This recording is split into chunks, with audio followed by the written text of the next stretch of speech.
chose à faire, ça va être de choisir la version que je vais réaliser. Donc, version robe, version blouse, manches longues, manches courtes, avec ou sans manches longues, et je coupe toutes les pièces dans mon tissu.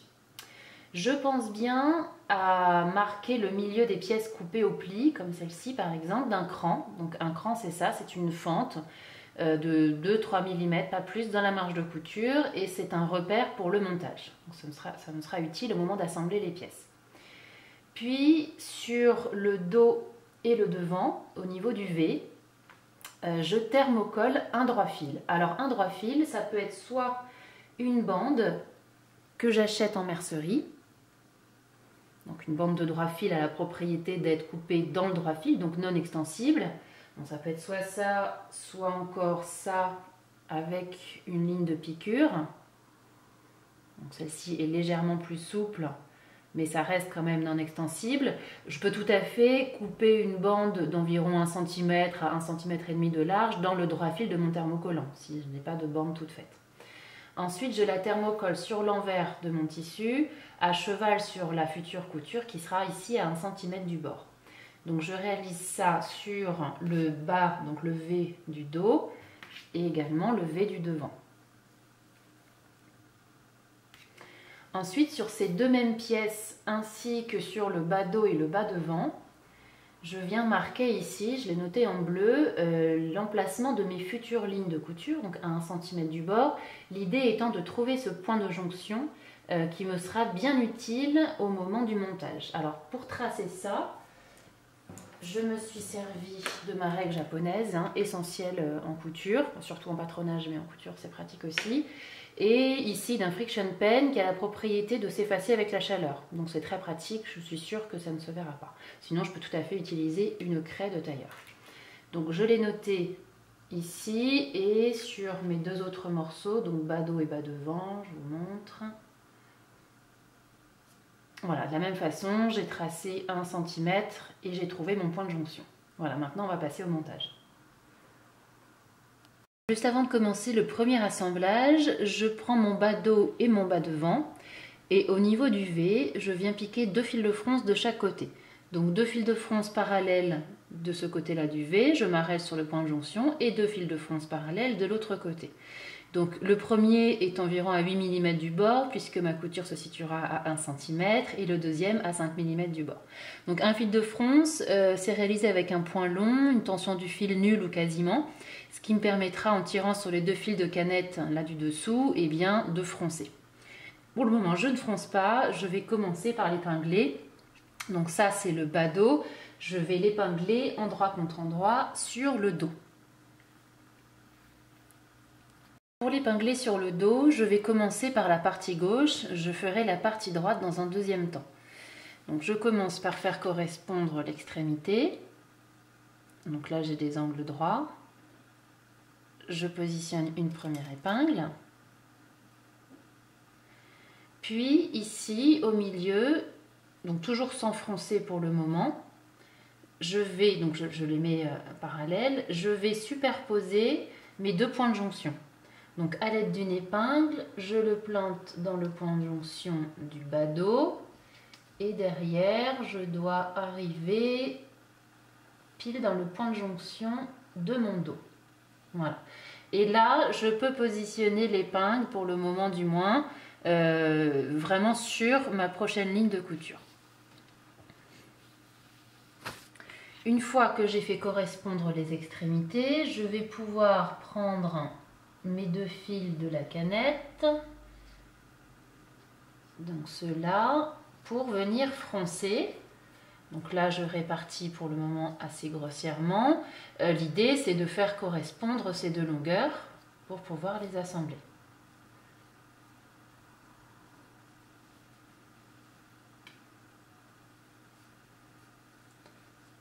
Donc, je tire sur mes fils d'un côté, de l'autre.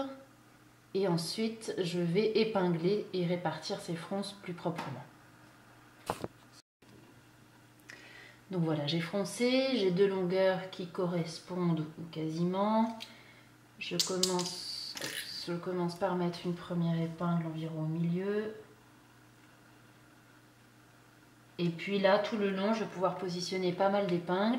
Alors pour mieux répartir les fronces, moi j'aime bien utiliser ça, c'est un poinçon métallique. Ça permet de déplacer les fronces, le tissu, sans griffer le tissu. Ça l'accroche, mais ça ne l'abîme pas. Donc voilà, je trouve ça assez pratique, autant pour l'épinglage que au moment de piquer d'ailleurs. Donc là, je répartis bien soigneusement toutes ces fronces. Je mets autant d'épingles que souhaité. Je ne vais même pas forcément avoir besoin de les retirer au moment de piquer, à condition d'y aller quand même doucement pour ne pas casser l'aiguille de ma machine à coudre. Voilà, donc j'épingle bien soigneusement tout le long. Et là, je vais venir piquer à 1 cm. Donc je commence par des points d'arrêt, hein, comme pour toutes mes coutures. Et ici, je termine très précisément, laissant mon aiguille de la machine enfoncée sur le point de jonction. Et là également, je réalise des points arrière. Puis ensuite, je vais pouvoir retirer mon tissu de la machine et je vais m'occuper, on le verra ensemble, de l'autre côté. Voilà, donc c'est piqué ici, c'est assemblé. Là, je me suis bien arrêtée pile sur mon point de jonction, j'ai fait mes points arrière. Et avant de passer à l'assemblage de l'autre côté, je vais venir cranter ici, donc le dos, pas le bas dos, mais le dos uniquement. Donc je coupe dans la marge de couture et je coupe jusqu'à quelques millimètres du point de jonction. Jusqu'à 2-3 mm. Voilà, ça va me permettre de pouvoir faire basculer cette partie-là et donc de venir la faire correspondre avec l'autre partie du V de mon badaud. Donc là, je commence par faire correspondre les extrémités. J'épingle.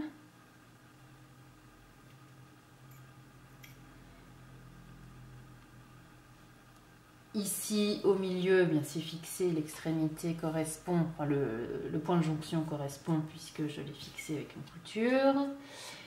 Et là, de même manière que je l'ai fait de l'autre côté, je vais prendre les fils des canettes, je vais froncer, faire correspondre les deux longueurs, puis épingler avant de piquer.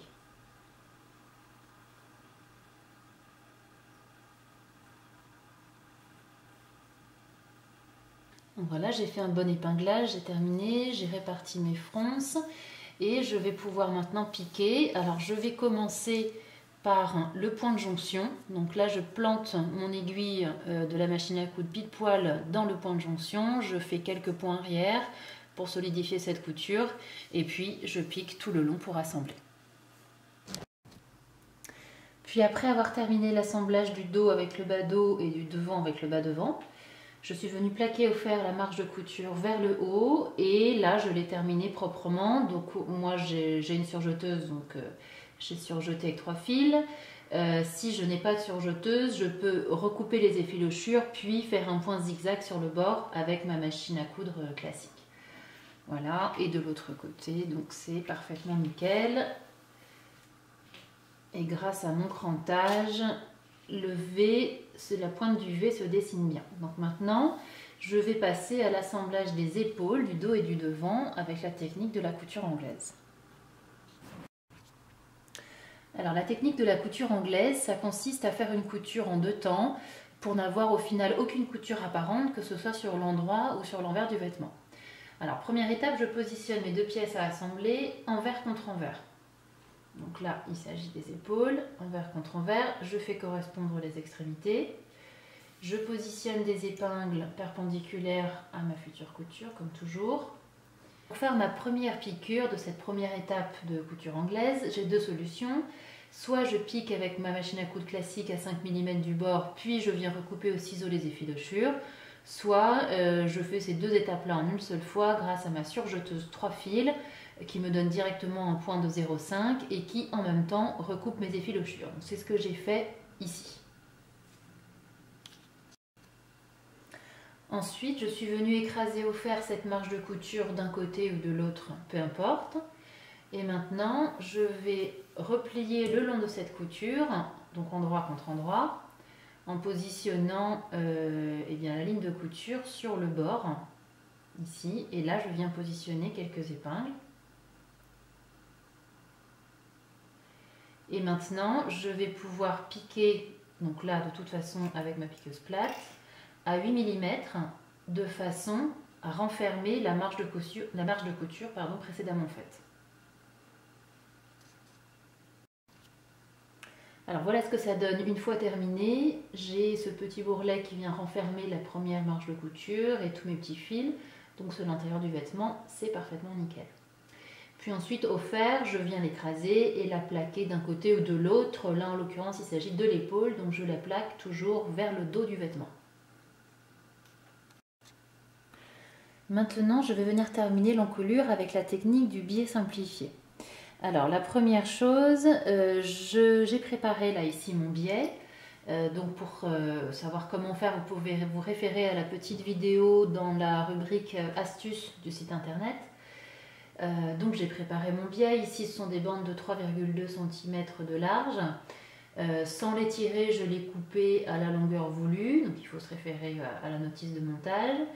Puis j'ai formé un cercle en le piquant envers contre envers à 1 cm.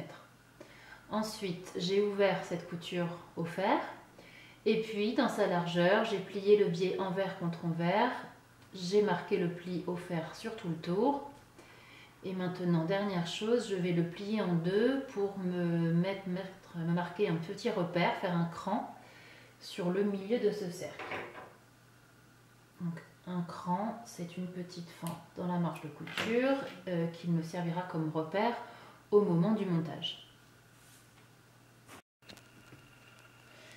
Puis cette bande, je vais maintenant venir l'épingler sur l'endroit de mon encolure. Donc je commence par faire correspondre la couture qui a fermé mon cercle avec le cran que je retrouve au milieu dos.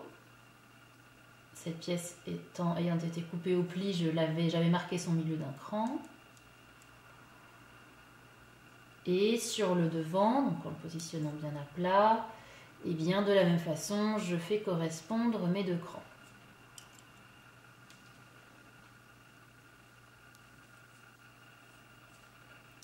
Et là, sur tout le tour, sans les tirer, au contraire même, j'ai en principe deux longueurs identiques. Et là, je viens l'épingler sur tout le tour, bord à bord, avant de venir le piquer. Donc là, je viens le piquer une fois que j'aurai fait un bon épinglage, quitte à m'aider également du fer pour bien le positionner. Je viendrai piquer à 5 mm.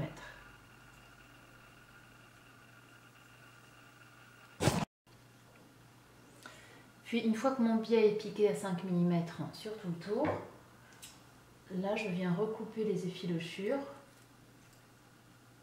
Alors j'aurais pu effectivement piquer avec ma surjeteuse, ce qui m'aurait, surjeteuse 3 fils, m'aurait donné une largeur de 5 mm et qui aurait en même temps recoupé les effilochures. Mais je ne préfère pas rajouter d'épaisseur ici, puisque ensuite on va rabattre ça sur l'intérieur et je trouve que ce serait trop épais. Donc je recoupe tout ça sur tout le tour, puis au fer, je vais venir positionner le biais de cette façon. En fait, je le replie vers la marge de couture pour ensuite, dans un deuxième temps, le rabattre sur l'intérieur. Là aussi écrasé au fer et épinglé soigneusement sur tout le tour. À l'aide du fer, je suis venue bien positionner le biais vers l'intérieur du vêtement en faisant légèrement rouler la couture vers l'intérieur. Donc ça se positionne tout seul, c'est parfait. J'ai mis quelques épingles. Là, simplement au niveau des coutures des épaules, je peux venir diminuer un peu la marge de couture, dégager un peu cette partie-là, simplement pour désépaissir, donc sans couper la couture évidemment. Donc là j'ai désépaissi, je repositionne une épingle et maintenant je vais venir surpiquer ce biais simplifié, je vais venir le surpiquer à 5 mm sur tout le tour. Donc une fois que j'ai surpiqué à 5 mm, j'ai bien écrasé au fer et voilà ce que ça donne, donc ça se positionne tout seul. Sur l'endroit, j'ai une surpiqûre sur tout le tour et sur l'envers du vêtement, c'est parfaitement propre avec une jolie finition dans le même tissu. Et maintenant, je vais passer au mancheron, du moins si vous avez décidé d'en mettre. Alors pour les mancherons, je vais commencer par réaliser un ourlet mouchoir sur le bord le plus rectiligne. Pour faire un ourlet mouchoir, j'ai commencé ici à piquer à 7 mm du bord, une piqûre avec un point droit classique, puis je viens diminuer la marge de couture de moitié.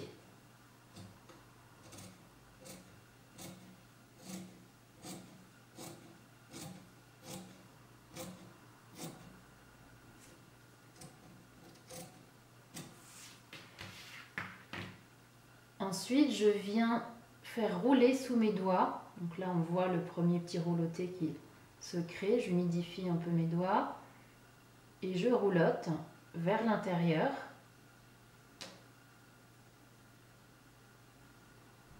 De façon à positionner la première couture que l'on retrouve là sur le bord, sur l'intérieur en fait, ici du mancheron. Donc je peux commencer à préformer ce petit ourlet mouchoir sur tout le tour, donc à faire rouloter entre mes doigts la petite marge de couture.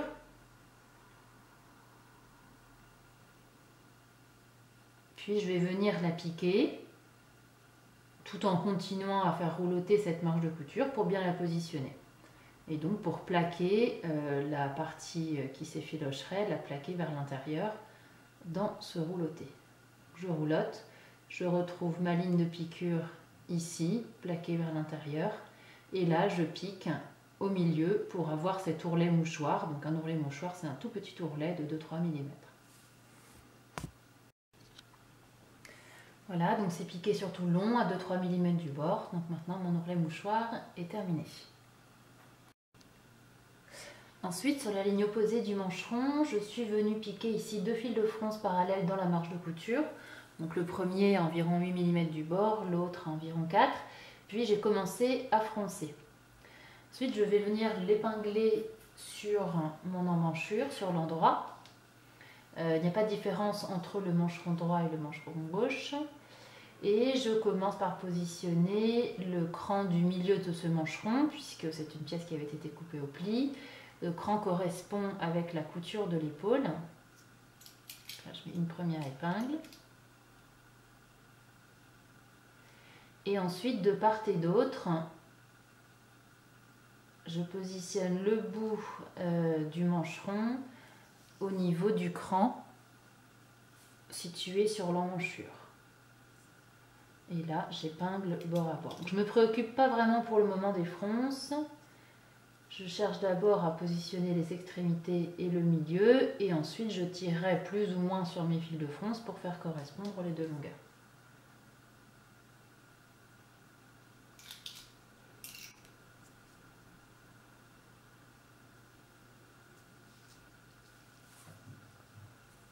Voilà, donc maintenant je joue avec mes fronces, avec mes fils de fronce, je fais correspondre tout ça, donc là ça correspond immédiatement. J'épingle soigneusement et je vais venir faire une première couture dans la marge de couture, donc à moins d'1 cm, à 7-8 mm environ, simplement pour bien maintenir le mancheron en place. Alors moi pour ce modèle j'ai décidé de ne pas mettre de mancherons, donc je ne vais pas les piquer, mais que je décide d'en mettre ou non, les étapes suivantes seront toutes identiques. Pour faire une manche courte avec revers, la première étape va consister à marquer un double repli vers l'envers de mon tissu. Donc ici mes doubles replis font chacun 2,5 de large. Donc quelle que soit leur largeur, quoi qu'il en soit, je peux m'aider de ça. Donc c'est un couturomètre que je me suis fabriqué sur un petit morceau de carton.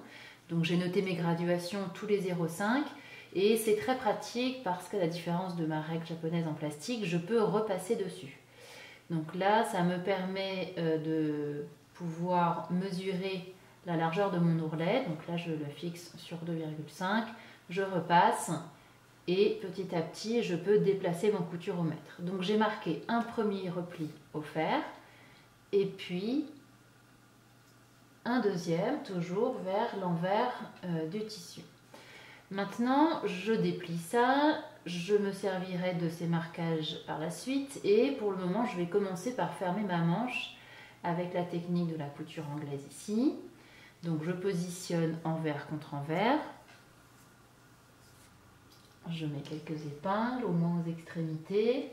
Et là, je viens piquer à 5 mm, soit avec ma piqueuse plate, ma machine à coudre classique.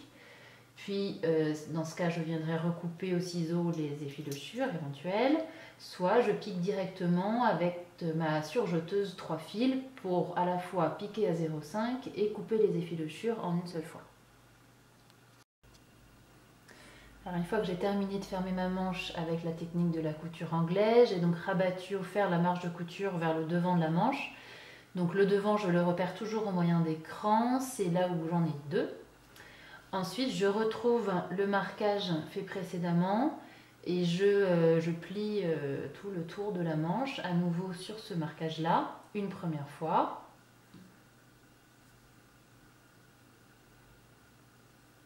Puis une deuxième. Je repasse, je vérifie bien que je suis à 2,5 sur tout le tour, que la largeur est respectée. Et une fois que c'est bien, je positionne des épingles. Donc là, je superpose les coutures sur la ligne de côté.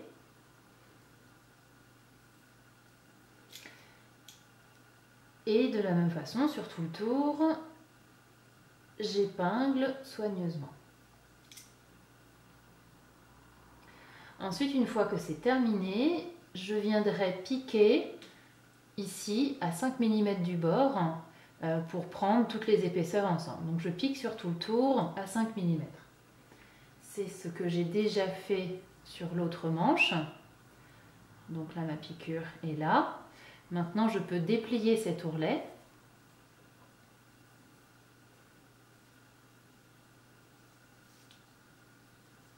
Je vais positionner cette petite marge de couture vers le haut, donc j'écrase au fer. Donc là, à l'intérieur, c'est parfaitement nickel. Bon, j'ai quelques petits fils qui dépassent, mais je vais pouvoir les retirer à la main. Voilà. Et maintenant, de l'autre côté, pour terminer ce revers, je vais venir surpiquer là, à 5 mm du bord, donc en regard de cette couture-là, sur tout le tour, pour simplement faire une petite surpiqûre fantaisie. J'ai donc surpiqué de l'autre côté également. Et voilà, j'ai tout bien écrasé au fer. Donc voilà, maintenant ma manche courte avec revers est terminée. Et ça fait une très jolie finition en même temps, puisqu'aucune couture n'est apparente, ni sur l'endroit, ni sur l'envers. Pour une manche longue avec froufrou en bas de manche, voici les étapes à suivre. Alors la première chose, ça va être de fermer les manches avec la technique de la couture anglaise, donc ce que j'ai déjà fait ici. Et ensuite, sur le bas de la manche, je la positionne à plat et je me note au moyen d'un cran le milieu du bas de cette manche. Donc un cran, c'est ça, c'est une petite fente dans la marge de couture de quelques millimètres. Maintenant, je vais m'intéresser au froufrou. Donc je le ferme pour former un cercle avec la méthode de la couture anglaise, donc ce qu'on voit ici. Puis sur l'un des deux bords, je vais réaliser un ourlet simple, un double rentré de 7 mm. Donc j'écrase au fer une première fois un rentré de 7 mm. Et puis pour le deuxième, je peux directement me mettre sous mon pied de biche, je le forme à la main, petit à petit, sur tout le tour, et je surpique. C'est ce que j'ai déjà réalisé sur ce froufrou-là. Donc là, mon ourlet est piqué. Ensuite, en face, je suis venue piquer deux fils de fronce parallèles, le premier à 8 mm du bord et le deuxième à environ 4 mm. Pour l'instant, je ne fronce pas, je vais d'abord l'épingler sur mon bas de manche. Pour épingler mon froufrou sur mon bas de manche, le plus simple, ça va être de positionner la manche sur l'endroit. Donc je la retourne.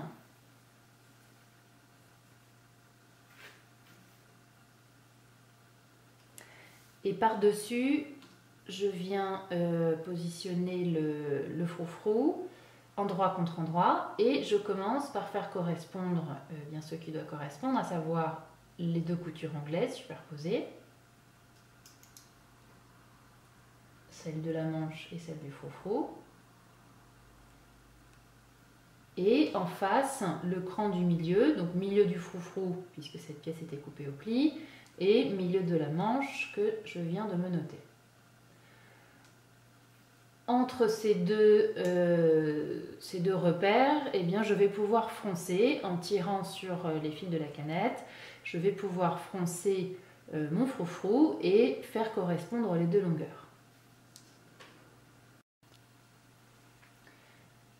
Donc là, je tire sur les deux fils de la canette, je fronce, je répartis les fronces, je fais correspondre ces deux longueurs. Donc je fais attention à ce qu'il y en ait un petit peu partout. Et une fois que je suis contente du résultat, je positionne une première épingle. Pour les répartir un peu plus finement, moi j'aime bien utiliser mon poinçon métallique.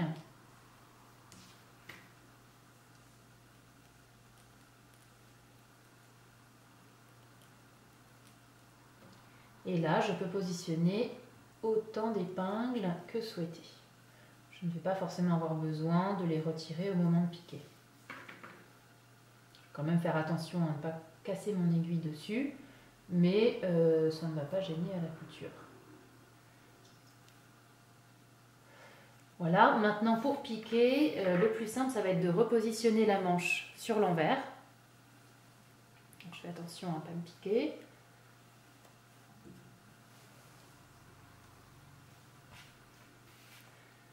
Froufrou sur l'intérieur.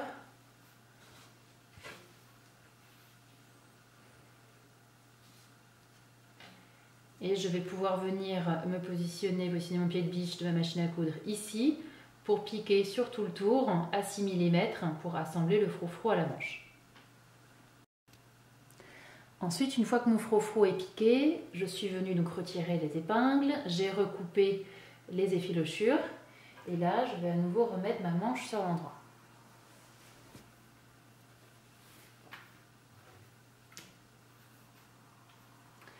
Là, je vais pouvoir retirer le fil de fronce qui est apparent et positionner au fer, pourquoi pas, le froufrou de manche, le froufrou du bas de manche dans le prolongement de la manche et la marge de couture vers le haut de la manche.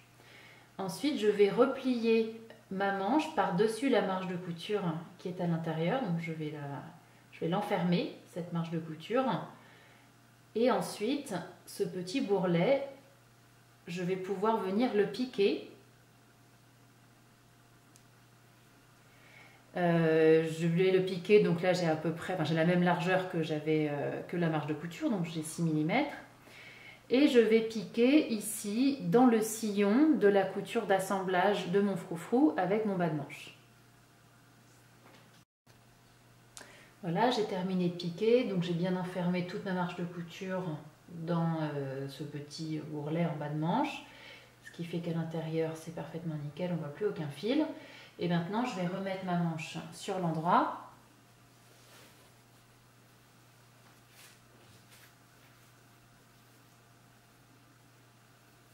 Et puis au fer, je vais venir écraser cette nouvelle marge de couture, donc ce que j'appelle ce petit bourrelet. Je vais l'écraser ici bien à plat, côté manche. Et ensuite, tout simplement, je vais venir le surpiquer. Pour faire cette surpiqûre, moi j'ai trouvé plus simple de passer la manche sur l'envers et de positionner directement mon pied de biche ici pour piquer à 5 mm. Donc voilà, maintenant je la repositionne correctement.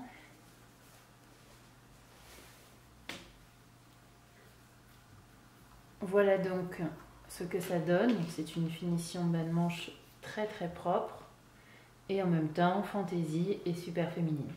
Voilà, et maintenant je n'ai plus qu'à venir assembler ma manche comme d'habitude sur mon top. Maintenant je viens fermer mes côtés avec la technique de la couture anglaise. Alors donc la couture anglaise, je positionne envers contre envers, j'épingle, notamment là je fais correspondre les deux coutures, du dos et du devant, et je pique à 5 mm, donc soit je pique avec ma machine à coudre classique et ensuite je viens recouper au ciseau les effilochures, soit j'utilise directement ma surjeteuse 3 fils pour à la fois piquer à 5 mm et recouper les effilochures en une seule fois. Donc c'est ce que j'ai fait là. Ensuite, j'écarte, je positionne au fer cette marge de couture d'un côté ou de l'autre, puis je retourne et je plie le long de cette couture. Je la positionne donc sur le bord.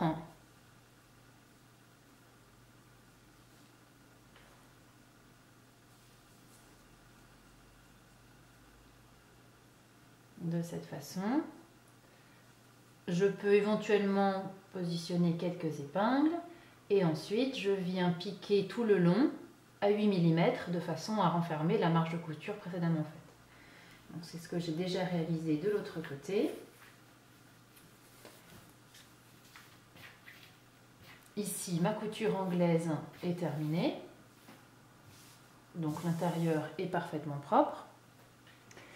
Et au fer, je suis venue la positionner vers le dos. Pour les deux côtés, je positionne mes marges de couture anglaise vers le dos. Pour réaliser l'ourlet du bas du vêtement, je vais faire un double rentré de 0,7. Donc là, moi j'ai commencé par surjeter avec 3 fils, donc ce qui marque une largeur à 5 mm. Donc ce qui est assez pratique, c'est un repère pour savoir où plier et où marquer ce pli au fer. Et en même temps, ça recoupe les effilochures. Mais sinon, ce ne sera pas nécessaire. Je peux m'aider du couture-mec par exemple pour bien avoir ces 7 mm, plaquer cette marge de couture au fer et ensuite, là j'aurai pas forcément besoin de la marquer au fer puisque c'est une ligne droite. Je replie à nouveau et directement sous la machine à coudre, sous mon pied de biche, eh bien, je viens surpiquer ici à 5 mm sur tout le tour. Alors voilà ce que ça donne une fois l'ourlet piqué. À noter que cette finition de double rentrée de 0,7 peut également être réalisée sur le bas des manches, qu'elles soient longues ou courtes d'ailleurs, pour avoir une manche toute simple et un petit ourlet tout fin. C'est cette méthode que je peux appliquer. Maintenant, je vais assembler les manches sur le vêtement. Alors première chose, là j'ai piqué un fil de fronce. Un seul dans la marge de couture, donc à 7-8 mm du bord, entre l'écran du devant et le cran du dos. Là ensuite, je vais, en tirant sur le fil de canette, commencer à froncer légèrement. Mais en réalité, ce ne sont pas vraiment des fronces que je cherche à faire, c'est plutôt à commencer à former le bel arrondi de l'épaule. Puisque ici sur la manche, il y a de l'embu. Donc l'embu, c'est le fait que lorsque deux courbes s'assemblent, l'une a plus de longueur que l'autre. Donc justement, ici c'est le cas. Côté manche, il y a de l'embu, donc la courbe est plus longue que celle de l'emmanchure, de façon à pouvoir former ce petit arrondi. Puis je mets mon top sur l'envers, je garde ma manche sur l'endroit et je la passe par l'intérieur pour venir la faire correspondre sur l'emmanchure. Donc je fais bien attention à ce que ce soit le bon côté, puisque je dois retrouver du même côté les deux crans, donc le devant, côté manche et côté emmanchure devant, et le cran seul sur le dos. Donc je commence par faire correspondre ces différents crans. Je positionne des épingles côté manche. Je repère le cran de la tête de manche qui correspond à la couture de l'épaule.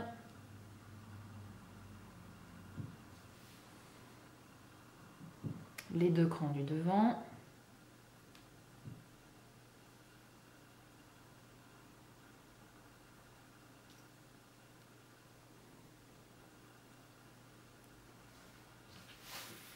Et enfin la couture du dessous, enfin du côté.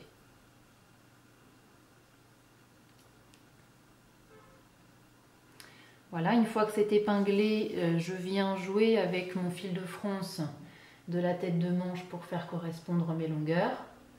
Donc là, il n'y a pas beaucoup d'embus, donc il n'y a pas de raison que ça vous fasse créer des fronces, puisque le but n'est pas de froncer cette tête de manche.